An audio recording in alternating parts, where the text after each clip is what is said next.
1월 20일 금요일입니다. 마태복음 1장 18절로 25절 말씀. 예수 그리스도의 나심은 이러하니라. 그의 어머니 마리아가 요셉과 약혼하고 동거하기 전에 성령으로 잉태된 것이 나타났더니 그의 남편 요셉은 의로운 사람이라 그를 드러내지 아니하고 가만히 끊고자 하여 이 일을 생각할 때에 주의 사자가 현몽하여 이르되 다윗의 자손 요셉아 내 아내 마리아 데려오기를 무서워하지 말라. 그에게 잉태된 자는 성령으로 된 것이라. 아들을 낳으리니 이름을 예수라 하라. 이는 그가 자기 백성을 그들의 죄에서 구원할 자이심이라 하니라.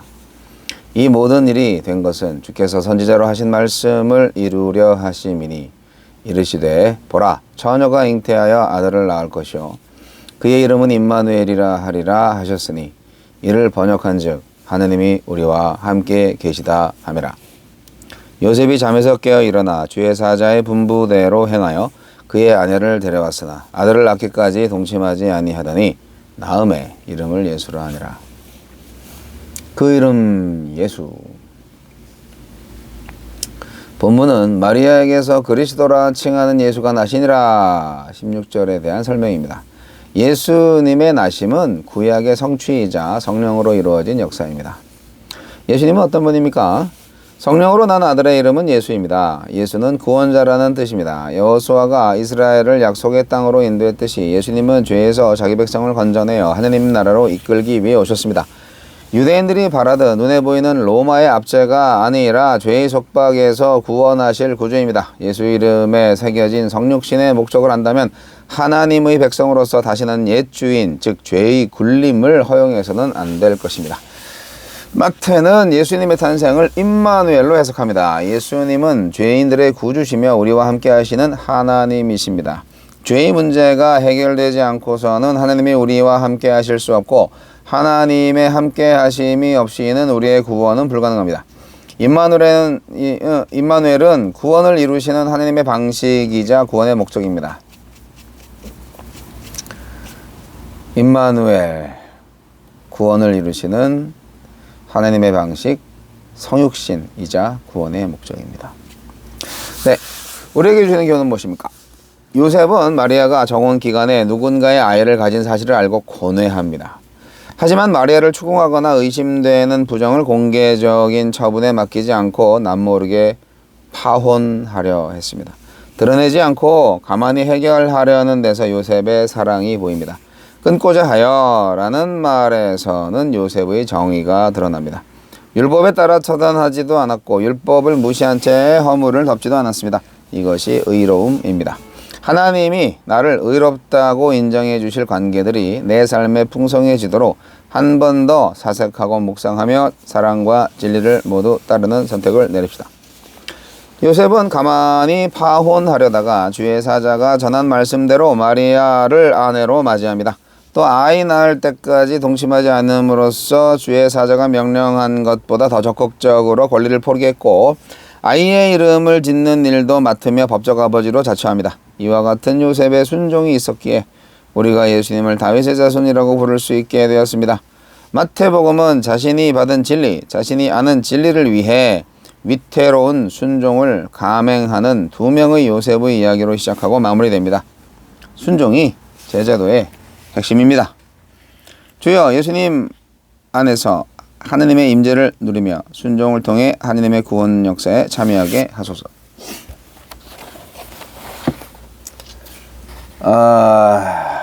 예수님이 탄생하셨군요. 동정녀 탄생에 대한 이야기 지금도 신비라고 생각을 하고 안 믿는 사람들도 되게 많습니다. 하지만 믿거나 말거나 예수님은 오셨습니다. 요셉이라는 사람이 참 멋진 사람이다 생각이 듭니다. 정혼 기간 거의 1년인데요. 마리아가 임신한 사실을 요셉이 알았을 때 그 마음이 어땠을까? 아니 나랑 결혼할 사람이 바람을 폈나?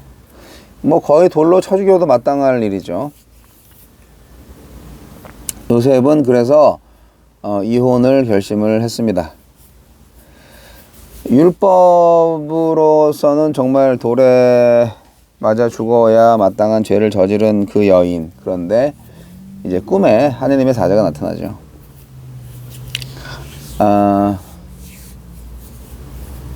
근데 요셉은 하느님의 사자가 나타나기 전에 어쨌든 가만히 끊고자 했다는 것이 요셉의 품성을 정말 잘 알려주는 모습입니다. 율법의 원래 정신이 그거죠. 사랑과 자비. 예. 그런 거를 볼 때 요셉은 예수님의 아버지로서 자격이 있다 생각이 들기도 합니다. 끊는 거는 정의고 가만히라는 말은 이제 사랑이죠. 주의 사자가 나타나서 이혼하면 안 돼. 성령께서 잉태하신 거야. 막 가르쳐 주셨고 이름까지 알려주시잖아요. 그러니까 확실한 계시를 받았죠. 메시아. 근데 그거에 대한 믿음이 어떻게 생겼을까? 아마 없었을 텐데 성령이 강력히 역사하셔가지고 요셉의 마음을 돌리신 것 같습니다. 요셉은 임신한 아내를 데리고 와서 아이를 낳게 하고 이름도 주의 사자가 이른 대로 지어줍니다. 메시아는 성령을 통해서 잉태되었고 의로운 사람 요셉의 순종을 통해서 태어났습니다. 예수님의 탄생은 선지자를 통해서 약속하신 메시아의 탄생입니다. 하나님께서 자기 백성 가운데 함께 하시겠다는 약속을 실천하시는 그러한 사건입니다. 임마누엘이라는 이름 자체가 그거를 나타내죠. 예수는 하나님의 나라의 왕으로 오신 건데요. 이 예수를 통해서 하나님의 나라가 임하고 하나님의 통치가 실현되기 시작하는 겁니다. 이름이 참 중요하다는 생각이 들어요. 예. 제 큰딸아이가 이제 임신을 해서 올해 5월 달에 예정을 하고 있어요. 출산을 예정하고 있어요. 근데 뱃속 아이를 놓고 이름을 이제 지으려고 얼마나 많이 고심을 했겠어요. 예, 이름이 참 중요합니다. 사람은 이름대로 산다는 것이고 또 이름대로 살기를 또 바라는 그러한 소망을 받게 돼 있죠. 그래서 참 그 이름을 짓고자 하는 그 마음, 아이에 대한 그 희망과 어떤 기대, 그리고 그것이 하나님께서 주신 은혜라는 생각으로 이름을 지어가는 과정, 그 모습을 볼 때 참 비특하다. 하나님의 관점으로 생각을 하는구나. 어떻게 하면 그 흔하지 않은 그 남편 성이 또 김가라서 얼마나 흔해요. 이 한국인으로서의 이 김이박 중에 하나잖아요. 김씨가 아주 흔하죠. 그러니까 이름이라도 좀 유니크해야 되지 않나. 특별해야 되지 않나. 그 이름 예수. 야, 이 이름. 물론 이 이름은 어떻게 보면은 좀 좋은 이름입니다. 구원한다는 거. 예. 요수와 여호수와 다 똑같은 이름입니다. 예수 똑같은 이름이에요. 자기 백성을 구원할 자. 참 그 이름대로 살았죠, 우리 예수님은. 자, 우리 손자는 어떻게 살까요? 네. 지금 이름을 헤세드라고 지을까 기도 중에 있다고 하는데 엄청난 이름이죠. 하나님의 사랑이잖아요. 네. 그 이름에 대한 기대감이 있는 거죠. 세상에 하나님의 사랑으로 나타난다는 거죠. 드러낸다는 거죠. 헤세드.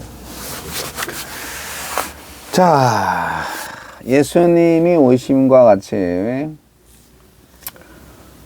우리 그리스도인들은 세상에 예수로서 나타날 수 있어야 되지 않나 생각이 듭니다. 구원해야 할 세상이 있는 거죠.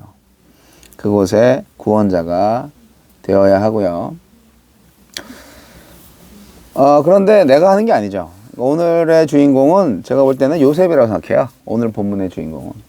요셉이 순종을 했죠. 하나님의 계시에 대해서 받아들였어요. 아니, 내가 뭐가 못나서 내가 애기 달린 여자랑 결혼을 합니까? 이 말이 됩니까? 라고 할 수도 있었죠. 그런데 그냥 가만히 끊고자 했다라는 것을 보면은 사랑과 정의가 조화롭게 충만한 사람이었어요. 여러분, 요셉이 예수를 만든 건 아니지만 하나님의 말씀에 순종해서 예수님께서 순조롭게 출산될 수 있도록 그 역할을 다 해준 것이 바로 요셉입니다. 이미 요셉은 하나님의 종으로서 그 일을 한 거죠. 요셉의 이러한 친절과 배려와 어떤 인내와 그리고 순종이 없었다면 예수님의 출생은 훨씬 더 어려웠겠죠. 아주 순조롭게 예수님은 이 땅에 성육신 하셨습니다. 요셉의 순종으로 그 일이 잘 마무리된 거죠. 우리가 바로 이 요셉의 인생처럼 하느님의 말씀에 순종해서 이 땅에 구원을 가져오시는 하느님의 뜻이 이루어지기에 우리가 이만큼이라도 일조할 수 있는 인생이 되어야 할 줄 믿습니다. 하느님의 뜻은 정말, 하느님의 계획은 정말 오묘하지 않습니까? 신묘막측하지 않습니까? 내 아들이 예수라니. 그게 정말 믿어졌다면 정말 신비스럽지 않았겠어요? 와, 내 아들이 예수라니. 혹시 알아요? 저와 여러분의 자녀 중에서 예수가 나올지. 네, 감사합니다.